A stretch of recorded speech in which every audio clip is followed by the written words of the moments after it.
की जय जय भवानी जय शिवाजी. हे बघा, तुम्ही आता रायगड रोपे प्रकल्पाने गडावरती प्रवेश केलात.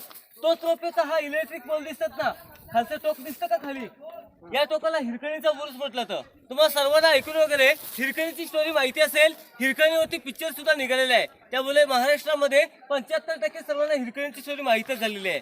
हिरा नावाची गवलन या गडावरती दूध घालण्यासाठी यायची. परंतु या किल्ल्याचा पूर्वी काही एक नेम होता. आतमध्ये नगारखाना आहे. त्या नगारखान्यावरती सायंकाळी 5:30 वाजता नगारे असताना चौघडे वाजले की किल्ल्याचा मेन गेट महादरवाजा खाली बंद केला जायचा. एके दिवशी हिराला दूध घालता घालता उशीर झाला आणि नेहमीप्रमाणे नगारखान्यावरती नगारे वगैरे वाजून गेले. कोजागिरी पौर्णिमेचा दिवस मोठ्या उत्साहाने रायगड किल्ल्यावरती कार्यक्रम चालू होता. दानपट्टे मर्दानी खेळ.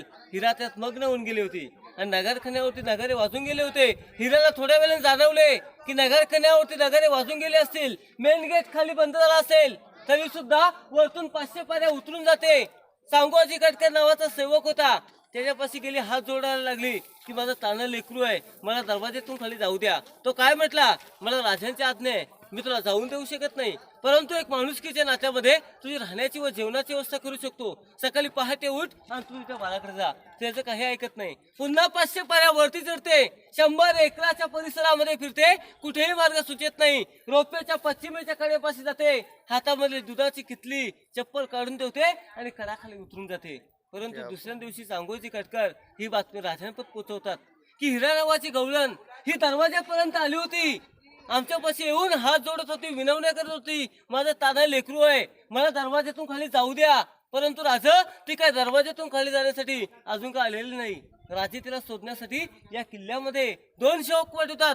कुठेही सापडत नाही. मग राजे तिला शोधण्यासाठी घरी पायथीला 2 सेवक पाठवतात.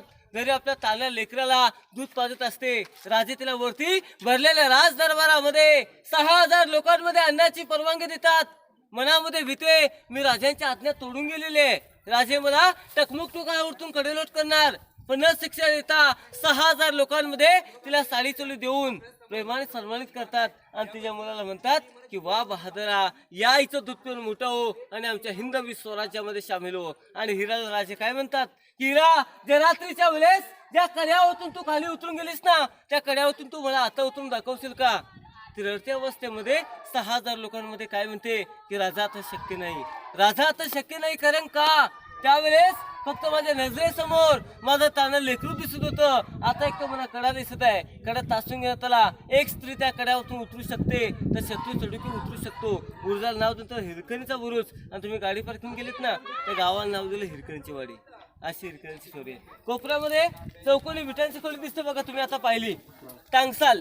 टांगसाल म्हटलं की मिंट, शिवराई, राजमुद्रा, होन, कॉईन, नाणं त्या ठिकाणी छापले जायचे. आता कसं नाशिकमध्ये छापकन आहे, त्याचा हा छापकाना. आता त्या छापकानाच्या कॉईनवरती सत्यमेव जयते लिहिलेलं आहे. त्यावेळेच्या छापकानाच्या कॉईनवरती असा शिलालेख होता की प्रतिभचंद्र लेखेवर विष्णू वंदिता शहा सुनो शिवशहा मुद्रा भद्राय राजते.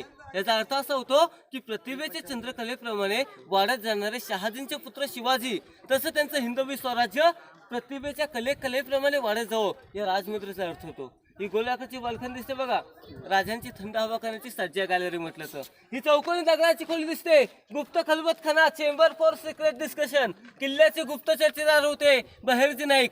बहिर्जी नाईक म्हटलं ना की स्वराज्याचा तिसरा टोला. अनेक वेश बदलून गाव ठिकाणावरती किल्ल्यांवरती फिरून किल्ल्यांच्या गुप्त चर्चा राजांपर्यंत त्या ठिकाणी पोहोचवायचे. याला गुप्त खलबतखाना म्हटलं तर. खालचे 2 स्तंभ दिसतात बघा, छोटा दिसतो विजय स्तंभ, उंच दिसतो सप्तमनोरे. सप्तमनोरे म्हटलं ना राजांना थंड हवा करण्यासाठी. आणि विजय स्तंभ म्हटलं विजयाचं प्रतीक. राजांनी कोणता गड किल्ला किंवा कोणता विजय मिळवला, या विजय स्तंभावरतून भगवा ध्वज किंवा गवताची गंजी पेटवली जायची. भगवा ध्वज किंवा गवताची गंजी पेटवली, खालच्या गावातल्या लोकांना समजायचं राजांनी गडकिल्ला जिंकला, यासाठी याचा वापर केला जायचा. आता आपण ज्या चौथऱ्यावरती उभे आहेत ना, याला सचिवालय म्हटलं तर. आपण तिकडे त्यांचं कार्यालय ऑफिस पाहिलं, मीटिंग चर्चा. या चौथऱ्यावरती 360 किल्ल्याचं लिखाण काम केलं जायचं, याला दफ्तरखाना किंवा सचिवालय म्हटलं तर. पण इकडे सेकंड चौथरा दिसतो बघा, त्याला दिवाने खास म्हटलं तर. तुम्हाला माहित असेल दिल्लीच्या लाल किल्ल्यावरती दिवाने आम दिवाने खास. दिवाने खास म्हणजे खास लोकांची न्याय बैठक, आणि दिवाने आम म्हणजे आतमध्ये किंग कोर्ट, ज्या ठिकाणी राजांचा शिवराज्याभिषेक झाला. या